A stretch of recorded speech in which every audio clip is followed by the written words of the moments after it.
The night was unnervingly still, a deathly quiet that hung over the desolate landscape of the Devon countryside. The wind had died, leaving behind an eerie calm, as a dense fog rolled in from the moors, swallowing the fields whole. The moon, half hidden by thick clouds, cast a faint ghostly light over the ground, turning the world into a haunting blur of shadows and silhouettes. The chill in the air seemed unnatural, cold enough to bite, yet there was no frost, no crisp air, just a damp heaviness that weighed down on the land. Thomas Merrick, the farmer, trudged through the field, his lantern casting weak light before him. His boots sank into the soft earth, and the darkness around him seemed to press closer with each step. He'd come to check his cattle, but as he neared the farthest edge of his farm, he stopped dead in his tracks. There, in the soft, wet mud of the field, were the unmistakable marks of footsteps. But something was wrong. These were no ordinary prints. He blinked, sure his eyes were playing tricks, but the footprints didn't disappear. They were large and possibly wide, and seemed to claw into the earth. The strange prints, shaped more like something animal than human, stretched out before him. Each step was deep, imprinted in the mud with unnatural precision. The pattern was erratic, too wide for a human, but clearly deliberate. He knelt down, his breath visible in the cold air, and inspected the marks. There was no mistaking it. Something had crossed his field in the dead of night. Something large, something that didn't belong. A chill ran down Thomas's spine. He could hear the faint rustle of something moving just out of sight. Too quiet to be a person, too deliberate to be the wind. His heart began to race as he straightened up. Something was out there, watching him unseen in the dark. As Thomas took a hesitant step forward, the hair on the back of his neck prickled. A low whisper rode the wind, and the shadows seemed to shift around him. He turned to look behind, but nothing was. Then his lantern flickered, casting a fleeting light on something. A new set of footprints, emerging from the shadows right behind him. His breath caught in his throat as he realized with a growing sense of dread, he wasn't alone. If you enjoy unraveling unsolved mysteries, make sure to hit that subscribe button and ring the bell so you don't miss out on our next chilling tale.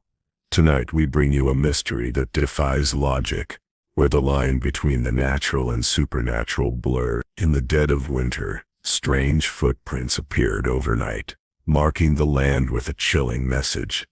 What if those footprints were a sign? A warning from something far darker than we can comprehend. As we journey through this eerie case, we'll uncover truths that go beyond human understanding and discover what lurks in the shadows, waiting to be revealed. In the year 1855, Devon was a place that seemed untouched by time. The rolling hills, lush meadows, and deep forests had long been the setting for peaceful rural life. The weather in the region was often damp and cool, with frequent rain showers and misty mornings, perfect for the fertile farmland that provided a living for its people. Devon was a place where the pace of life moved slowly, and the villagers enjoyed a sense of serenity and familiarity. Children ran across meadows while families gathered by their hearths, and the air was filled with the sounds of nature, birds chirping, and the quiet hum of farm animals. It was a quiet existence, one that seemed impervious to anything out of the ordinary. But that tranquility was soon shattered, and the peace of the village was broken by a mystery that would leave everyone questioning the world around them. It was in the early days of February when the first strange footprints were discovered. The cold had settled deep into the land, and frost covered the ground. As the villagers woke to a landscape coated in snow, the tracks appeared in the early hours of the morning, stretching across the ground in long, curved lines. They were unlike anything anyone had seen before. Large and deep, they seemed to be made by something heavy. Yet they were not animal tracks. Each imprint was elongated, with claw-like features, as though some giant creature had dragged its feet across the frozen earth. A local farmer named Thomas Harper was the first to discover them as he ventured out to tend to his cows. At first, Thomas thought nothing of it, assuming some large animal, perhaps a bear or a wild boar, had passed through the fields. But as he followed the tracks, his unease grew. The prints didn't match any animal he knew. They were too large, too strange, and their pattern was unnaturally consistent. They seemed to form a trail that led towards the nearby woods, and they didn't stop, continuing for miles. His heart raced, and he immediately ran back to the village to inform the others. The village was soon abuzz with talk of the bizarre footprints. Some laughed it off, claiming it to be the result of a strange weather phenomenon, or perhaps the passing of a wandering animal. But others, particularly the older folk, were not so quick to dismiss the discovery. They whispered in hushed tones, suggesting that the footprints were a sign, a warning of something that shouldn't be ignored. As the days passed, more footprints began to appear, extending further and further across the land. People started reporting sightings of the strange marks everywhere they went. The prints didn't just appear near the woods or the farm fields, but they seemed to follow a path that led right up to the edges of the village. By the end of the week, the tracks stretched over several miles. The villagers gathered in groups, discussing the phenomena, but no one could agree on what to make of it. Some continued to insist it was the work of a wild animal, perhaps a bear or a large cat, but others were less sure. It was as though something else was at play. The footprints were too regular, too unnatural. It seemed as if they had been deliberately laid out, each step carefully placed in a manner that defied the erratic nature of animal tracks. It didn't take long for rumors to spread throughout the village. There was talk of an ancient curse, of dark forces lurking in the nearby woods, and of a presence that had been awakened after centuries of slumber. People spoke of the old stories, tales passed down through generations of supernatural entities, dark beings that roamed the land at night, leaving a trail of destruction in their wake. Some even claimed that the footprints were the work of the devil himself, a harbinger of doom. The whispers of the supernatural grew louder as the days went on, and more sightings were reported. The marks, which had started out as mere curiosities, had now become something to fear. One evening, a group of villagers gathered at the local tavern to discuss the strange event. As the fire crackled in the hearth and the wind howled outside, they debated whether the footprints were truly the result of an animal, or if they were something more sinister. An old woman, named Margaret Bellamy, who had lived in the village for over 70 years, spoke up. Her voice trembled as she recalled stories she had heard in her youth, stories of creatures that walked the earth in the dark, creatures that left no trace but their footprint. She spoke of a curse that had been placed on the land, and how once every generation, the devil would come to claim a soul. Her words were filled with dread, and the room fell silent as the villagers exchanged nervous glances. As the days went on, more and more strange occurrences were reported. People who had ventured too close to the woods or the edge of the village began to disappear, or at the very least, they never returned with the same demeanor. They spoke of shadows in the trees, whispers on the wind, and a feeling of being watched. The town began to grow fearful, its once peaceful air now thick with suspicion and dread. Farmers began reporting that their livestock had been found mutilated in the morning, their bodies showing signs of having been attacked by something powerful and monstrous. The local priest, Father Thomas, was called upon to bless the land and offer prayers for protection, but his attempts were futile, and the sightings of the footprints persisted. The villagers were divided. Some held on to the belief that the footprints were the work of an animal, while others feared the worst. As the days stretched into weeks, the presence of the strange marks began to affect the village's very heart. People started to close themselves off from one another, afraid to walk the streets alone at night. Those who had ventured out into the woods and fields to investigate the footprints spoke of strange happenings, of eerie noises and unsettling feelings that made them feel as if they were being followed. The once bustling village now seemed like a ghost town. the streets quiet except for the occasional whisper of fear. The rumors of the supernatural grew so powerful that some began to question whether the very land itself was cursed, whether the footprints were the product of something ancient and dark, something that had been hidden for centuries, only to surface once again to haunt the living. In the midst of all this fear and uncertainty, the villagers knew one thing for sure. They could not ignore the footprints. Something had awoken in the night, something they didn't understand, and it had left behind a mark on the land that could not be erased. As the villagers anxiously awaited the next move, the questions began to mount. What were the footprints? Could they be natural, or were they part of something far darker? The answers seemed beyond reach, but one thing was certain. The villagers would have to confront whatever evil had come to their doorstep. The devil's footprints were not just a mystery, they were a warning, one that would change the course of their lives forever. What lay beyond the footprints was a darkness that none could fully comprehend. The village had entered a world beyond the natural, where the dead may not rest, and the living could be swallowed by a terror that was not of their making.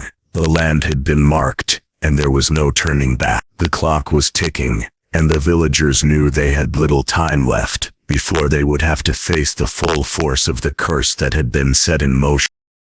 As the strange footprints continued to spread across the village, reports began to trickle in from every corner of the town.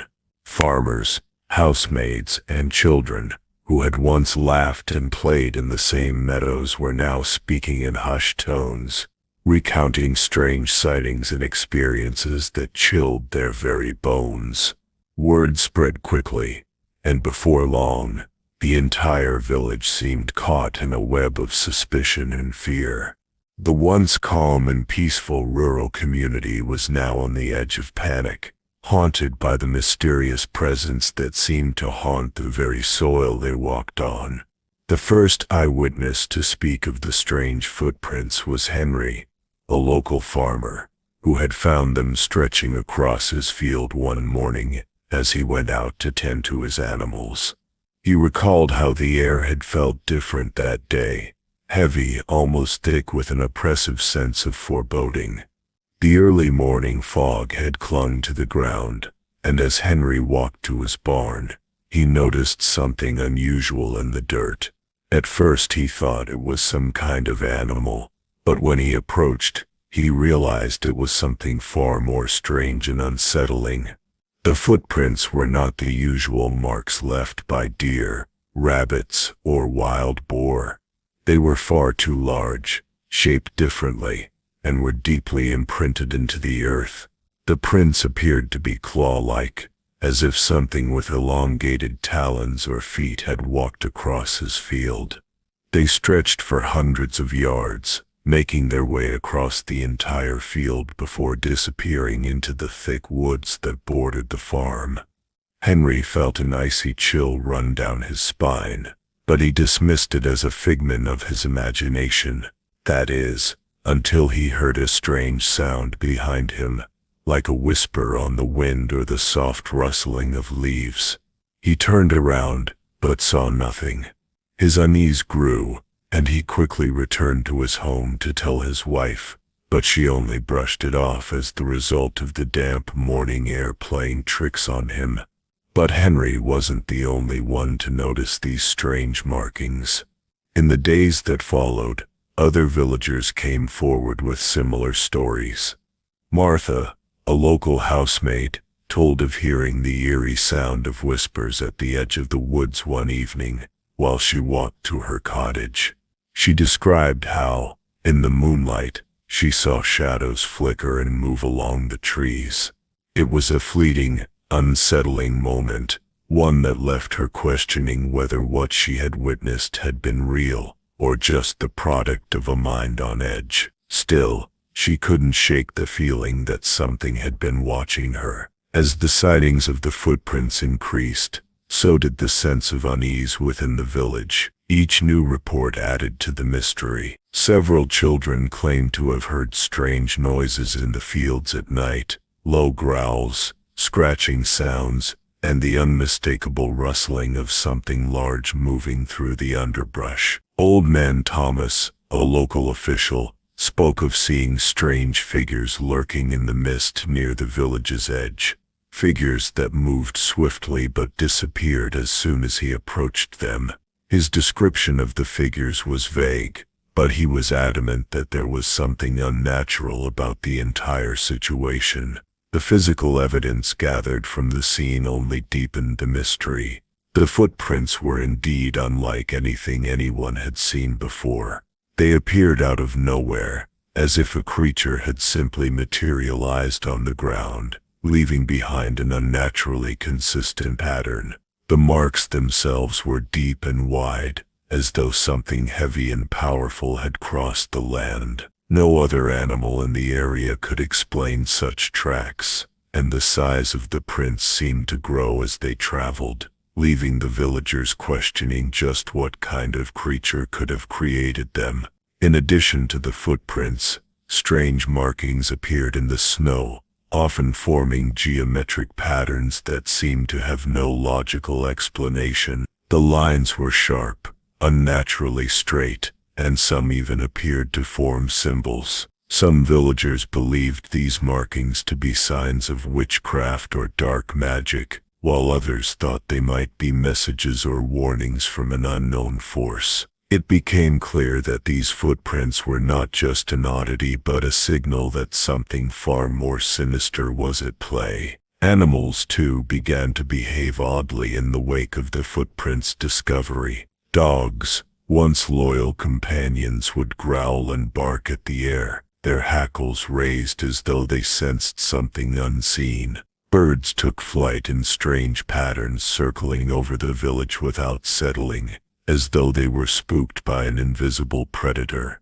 Cows, normally calm and docile, had been reported to stampede without any apparent reason, their eyes wide with terror. Even the once peaceful fields seemed to shift in the night. Rustling sounds too loud to be the wind echoed through the trees. People began to wonder if the natural world was reacting to whatever force had entered their land. With each new occurrence, fear began to grow in the village. The villagers' curiosity, once tempered with skepticism, started to shift towards an all-consuming obsession with the mystery. Some began to seek explanations, questioning if they were being punished for some past sin, while others whispered that the footprints were a sign of something darker, a curse or something far worse. Rumors of witches, devils, and long-forgotten gods began to circulate.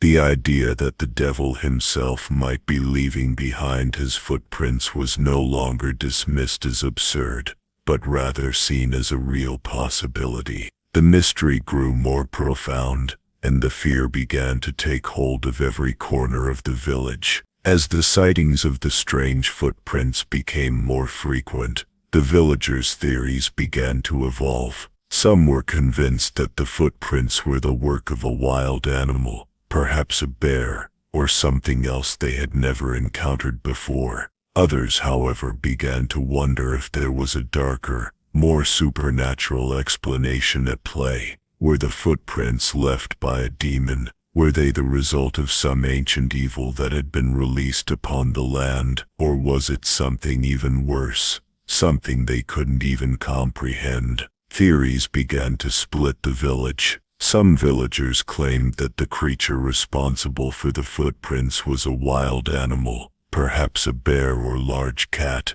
but these explanations seemed increasingly unlikely. The claws left behind were too sharp and too distinct. Others believed the footprints were the mark of a witch, one who had been walking in the night to perform some dark ritual. Still, others were convinced that the footprints were the work of the devil, a sign that the infernal realm was coming to claim its own. In the midst of all the speculation, the villagers became more and more paranoid. Children were kept inside after dark, and the men of the village began to patrol the fields and woods in groups, searching for any sign of the creature or force responsible for the strange occurrences. It wasn't long before the fear began to take over completely. Each night the villagers would gather, nervously whispering about the footprints and the strange sounds they had heard. Even the bravest among them felt the weight of the unknown pressing in from all sides, and the terror of the unseen grew stronger with each passing night.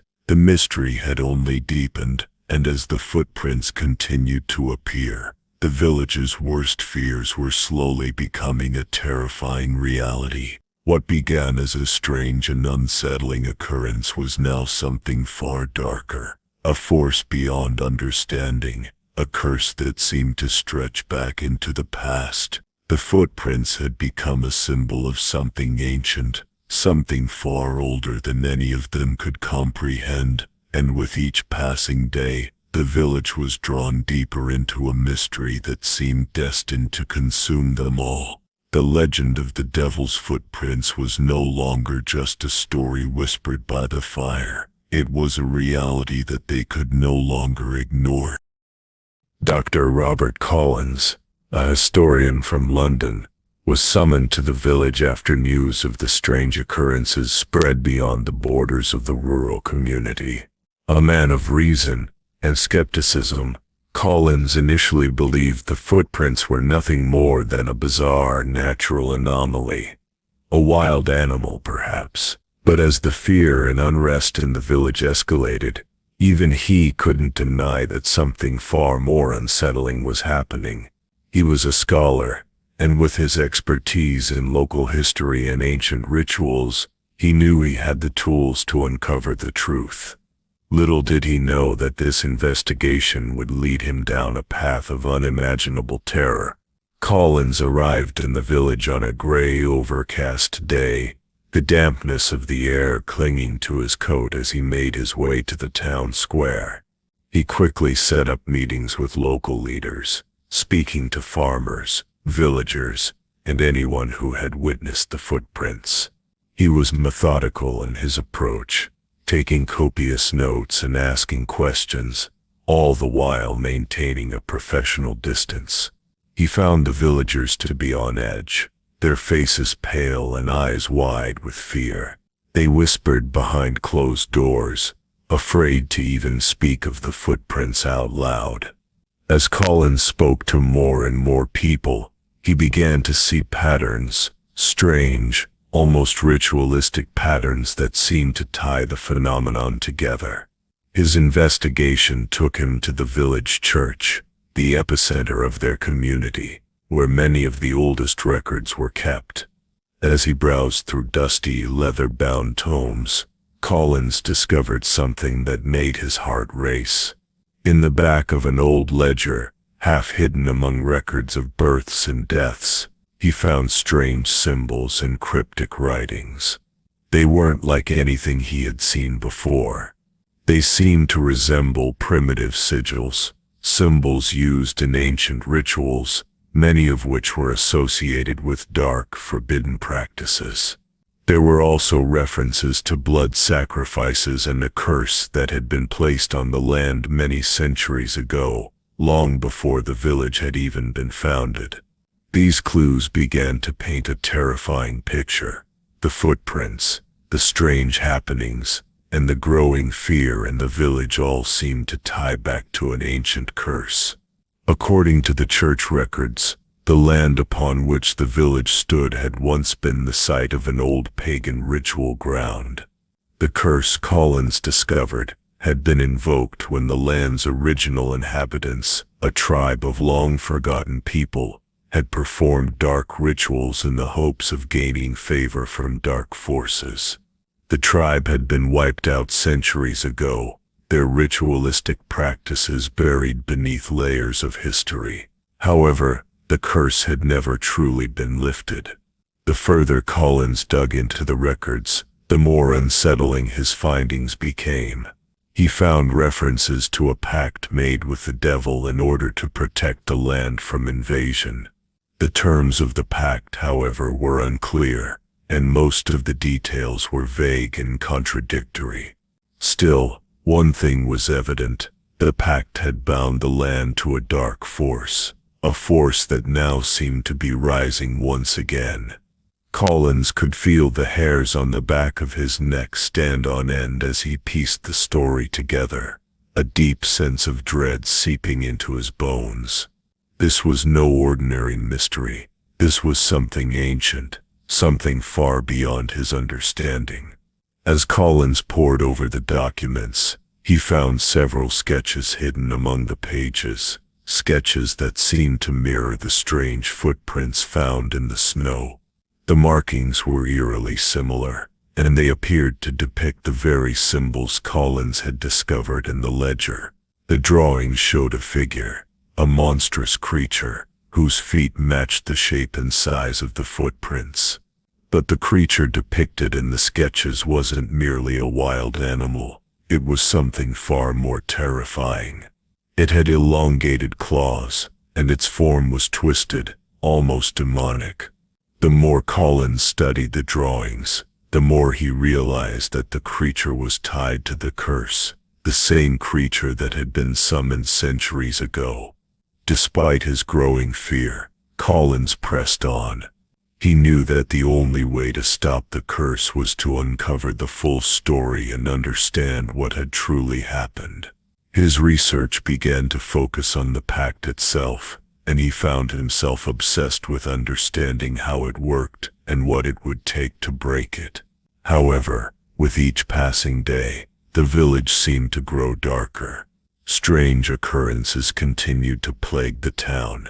Animals went missing, crops withered, and the air grew thick with an eerie stillness that hung over everything.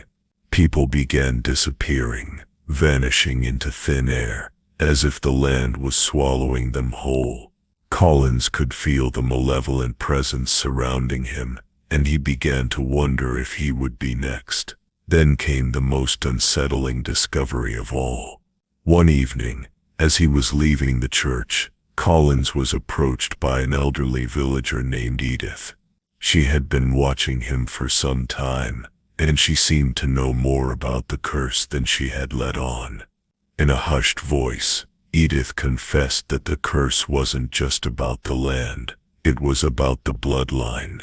The villagers, she explained, were descended from the tribe that had made the pact, and the curse had been passed down through the generations. She warned Collins that the entity responsible for the footprints was no mere monster. It was a guardian of the pact, sent to punish those who tried to break it. It was the manifestation of the devil's wrath, bound to the land until the terms of the pact were fulfilled.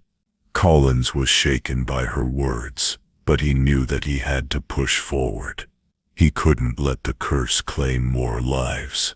He began searching for a way to lift the curse, consulting with scholars and occult experts who had knowledge of ancient rituals. He also began questioning the villagers, but many were too terrified to speak.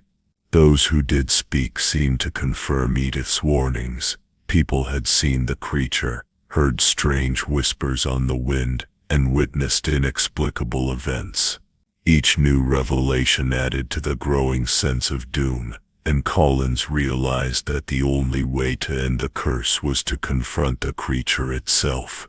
The investigation was leading him down a dark path, and as the days passed, Collins felt his grip on reality slipping. His nights were filled with nightmares of the creature stalking him, its eyes glowing in the darkness, but still he pressed on, determined to find the truth. Little did he know that the closer he got to the truth, the closer he came to confronting the very source of the curse and the evil that had haunted the village for centuries. Dr. Robert Collins stood at the edge of the village, staring out into the vast expanse of land that stretched beyond the fields. The cursed footprints, which had been the catalyst for so much fear and unease, seemed to beckon from the farthest reaches of the village. The air felt heavy, laden with a sense of dread, as if the land itself was waiting for something, waiting for them. Collins had spent weeks piecing together the puzzle, sifting through ancient records and listening to the whispers of the villagers. But now, The time had come to confront the evil that had been allowed to fester for centuries. He had gathered a group of brave souls, some who had witnessed the footprints firsthand, others who had lost loved ones to the curse. These villagers had all suffered in one way or another, and they were determined to face whatever lay in the heart of the land. They had all heard the rumors, felt the unease that had settled over the village, but no longer would they cower in the shadow of the unknown. They were prepared to travel to the source of the footprints, to the very place where the curse had taken root. If there was a way to break the hold this dark force had over them, they would find it. The decision was made, and they set off just as the sun began to dip below the horizon, painting the sky in shades of crimson and gold. The ominous silence of the night hung heavy around them as they ventured deeper into the fields where the footprints had first appeared. Dr. Collins felt a knot tighten in his stomach. There was no turning back now. As the group walked further into the desolate field, the once clear sky grew overcast, and the temperature dropped sharply. It was as though the land itself was responding to their presence, rejecting them. Collins could feel the weight of the air pressing down on him, thick and oppressive. Every step seemed to echo unnervingly, as though they were being followed by something unseen. At first, the villagers tried to maintain composure, but as the darkness deepened, strange occurrences began to unfold. Flickers of movement in the distance, just at the edge of their vision, seemed to vanish whenever they turned to look. Shadows that shouldn't have existed appeared and disappeared, stretching unnaturally along the ground. The rustling of leaves in the trees sounded far too deliberate, as if something or someone was watching. One of the villagers, a young man named Thomas, called out nervously, his voice trembling, "Did you see that?" His eyes darted to the trees, where the shadows seemed to grow deeper and more twisted. "I didn't see anything, Doctor," Collins replied, though the unease was growing in his chest. He had seen it too. There was something in the darkness, something that was not quite right. The strange noises continued to echo through the air, whispers, murmurs, distant footsteps, as though someone or something was following them.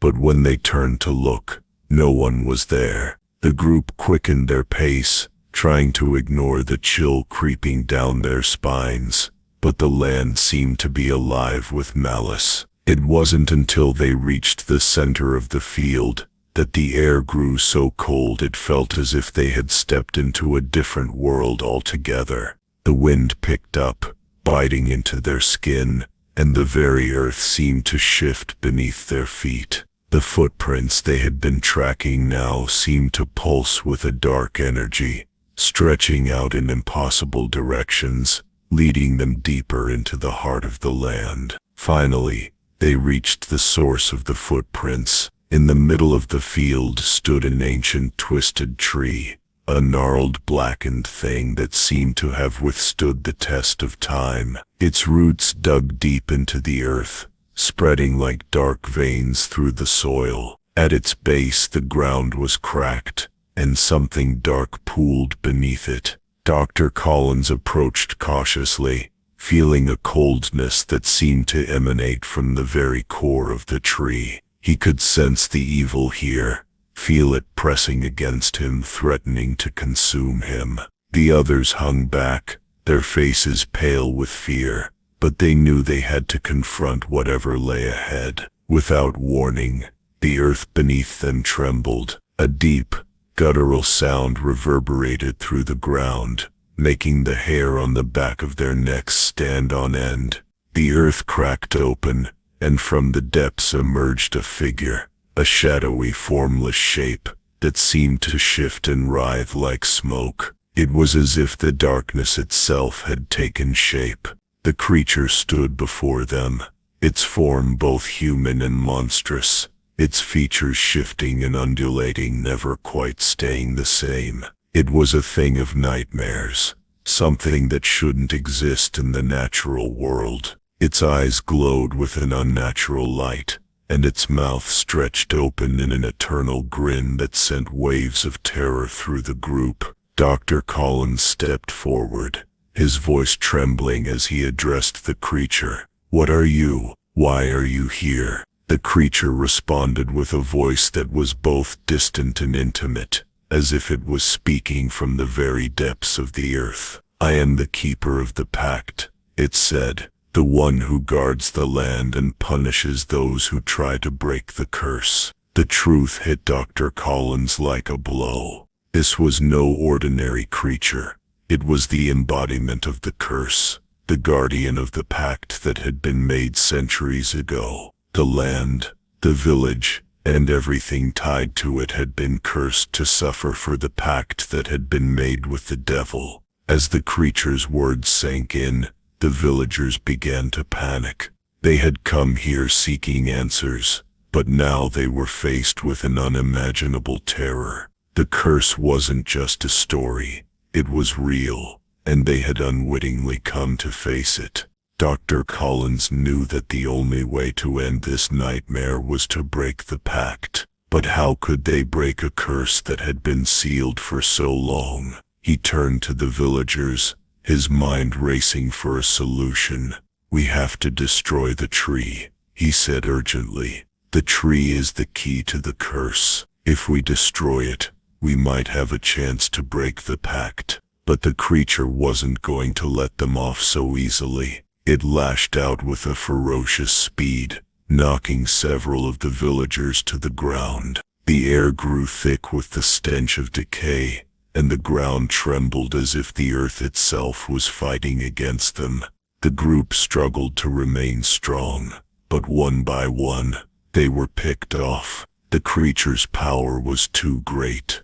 Dr. Collins fought to keep his focus, but the reality of their situation was clear. There was no escaping the curse, no way to destroy the evil that had been unleashed. In the end, Dr. Collins was left standing, his mind numb with horror. The creature loomed before him, its malevolent presence overwhelming. "You should never have come here," it whispered, its voice dripping with malice. With those words, the creature struck again, and Dr. Collins was consumed by the darkness. The village was left in ruins, its people forever cursed to live in the shadow of the pact they had been too late to break. The devil's footprints would continue to haunt the land, leaving only fear and darkness in their wake.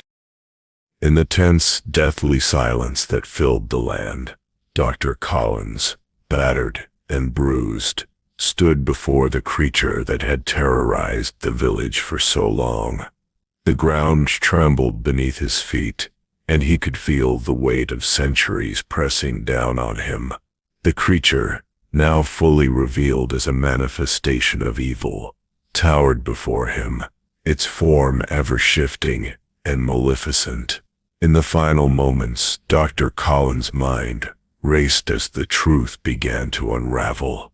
The footprints, the very same marks that had appeared mysteriously on the land, had always been tied to the entity. They were not just footprints, not just the physical markings of some beast. They were symbols, left behind as a herald of the curse. They were the devil's mark, and the devil had come to claim the land. This wasn't some random occurrence, nor was it just a strange mystery that could be explained away. This had been planned, set in motion by those who had lived here long before. The pact made so long ago, somewhere in the depths of history, had created this endless loop of suffering. The creature before him was the physical manifestation of that pact, a force bound by an ancient agreement between the land and dark forces beyond mortal comprehension. Collins looked upon the creature, and in its eyes he saw the reflection of centuries of torment. It wasn't just an entity. It was the culmination of the land's dark history, an evil that had been waiting, dormant, until now. The devil was not some abstract figure in a faraway place. No, the devil was right here, and he was coming to collect. The footprints, once thought to be merely a bizarre and inexplicable phenomenon, now revealed their true meaning. They were not simply the tracks of an animal, nor were they the random result of nature. They were the devil's mark, a deliberate sign, a warning. As Dr. Collins pieced together the ancient texts and the tales passed down by the villagers, he realized the full scope of the terror that had been unleashed. The footprints were not merely a trace left behind.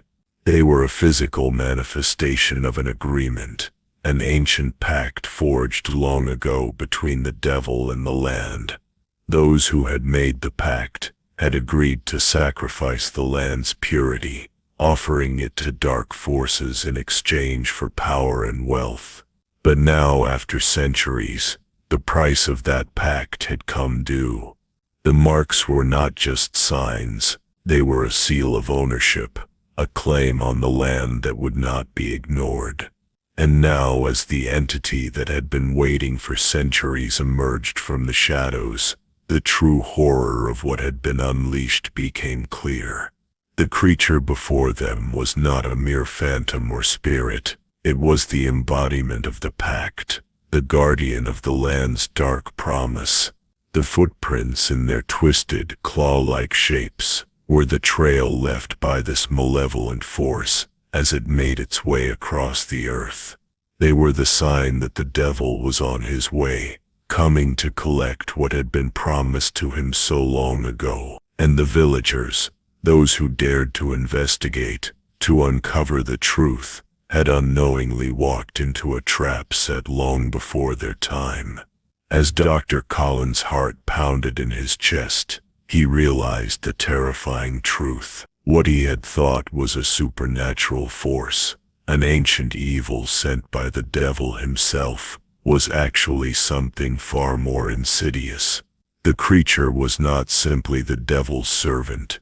It was the product of human greed and bloodlust, an entity born from a pact made centuries ago. The devil's footprints were not just a warning, they were a harbinger of destruction for those who dared to challenge them. They were the consequence of a deal struck by the land's early inhabitants, who had sold their souls in exchange for power and riches. The land had been marked from the very beginning, and the marks had not just appeared out of nowhere. They were part of a much deeper and darker cycle. The devil was not coming to claim the land in the traditional sense. The devil had already claimed it, and the footsteps were merely the manifestation of the land's curse. The creature, the dark entity before them, was the embodiment of that curse, a manifestation of everything the land had suffered because of the pact made so long ago. Dr. Collins now understood that the cycle was set in motion long before his arrival. The villagers' attempts to stop the curse had only made it stronger, feeding the entity that had taken root in the land. Each effort to break the cycle had only strengthened its hold on the land, making it more powerful and more relentless. The true horror was not just the entity they had seen before them, but the realization that they were trapped in a cycle that could not be broken. No matter how hard they tried to stop it, the evil would continue to consume the land, forever bound to the pact made long ago. In the wake of the horrifying confrontation, the land fell into an eerie silence. Dr. Collins stood amidst the chaos, his mind racing as the realization settled in. The curse had not been broken. The entity, the creature that had haunted the land, had not been defeated. It had merely retreated back into the shadows, waiting for the next cycle to begin. The surviving villagers, their faces pale with fear and shock, were left to pick up the pieces of the shattered lives they had once known. Some would leave the village, fleeing from the terror that had consumed their home. Others would remain, but they would never be the same. The curse had taken its toll, and the villagers knew they were still trapped within its grip. Dr. Collins, too, was forever changed. His investigation had opened his eyes to the true nature of the curse. The truth he had uncovered was more terrifying than any ghost or supernatural entity he had ever imagined. The devil's footprints were not just a warning. They were a sign of a pact that had been sealed long ago, a pact that could never be undone. As Dr. Collins left the village, the air still thick with the weight of the curse, he knew that the evil that had taken hold of the land would not be so easily dismissed. The footprints would continue to appear, and the cycle would repeat itself again and again, until the land had been consumed completely. The horror was not over. It was only just beginning. The devil's footprints would continue to haunt the earth, leaving behind nothing but fear and darkness in their wake. As the story of the devil's footprints draws to a close, we're left with chilling questions that linger in the air, haunting both the villagers and the viewers who followed this dark journey. The footprints, stretching over miles of barren land, were not just an eerie sign of an animal's presence, or a strange, inexplicable accident. No, they were the marks of something far more malevolent, an ancient curse tied to human greed, and a pact with dark forces. Collins uncovered the terrifying truth. We realized that the footprints weren't a simple warning. They were the manifestation of the pact, a pact made centuries ago, a chain of terror that could not be undone. The devil had already claimed the land, and the footprints were his mark, a harbinger of doom, a reminder that the pact was never meant to be broken. The villagers, trapped in this never-ending cycle of fear and violence, learned the harsh lesson that some forces, once set in motion, cannot be stopped. The entity that haunted their land was not just a supernatural being but a product of their own ancestors' dark dealings. The cycle continued to repeat itself, with each new generation serving as a pawn in a game that no one could escape. The haunting footprints will forever be etched into the land, marking the place where the darkness took root, and the villagers, whether they remained or fled, would never be the same again. The curse lived on, an eternal cycle of terror and despair. So what do you think, viewers? Were the devil's footprints a mere natural phenomenon, or was there something far darker at play here? Could the strange markings left on the land truly be the result of a curse, or were they merely the signs of a more earthly human-made horror? Take a moment to reflect on the clues we uncovered throughout this journey. The inexplicable, the supernatural sightings, the chilling realization that the pact wasn't just with the devil, but with human greed and sacrifice. What do you think caused the footprints? Was it the force of the curse, or the desperate actions of those who came before the villagers? What do you believe the footprints really mean? Feel free to share your thoughts and theories in the comments below. Could it be something that we missed?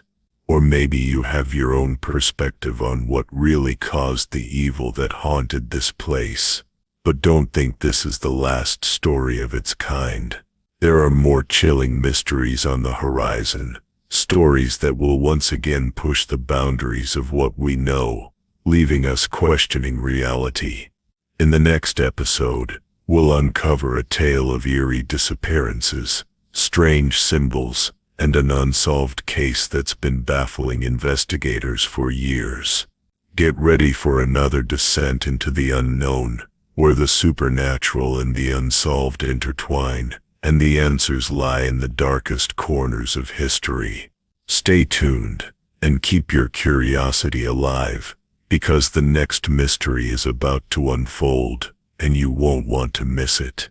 Until then, stay curious, and don't let the darkness catch you unprepared.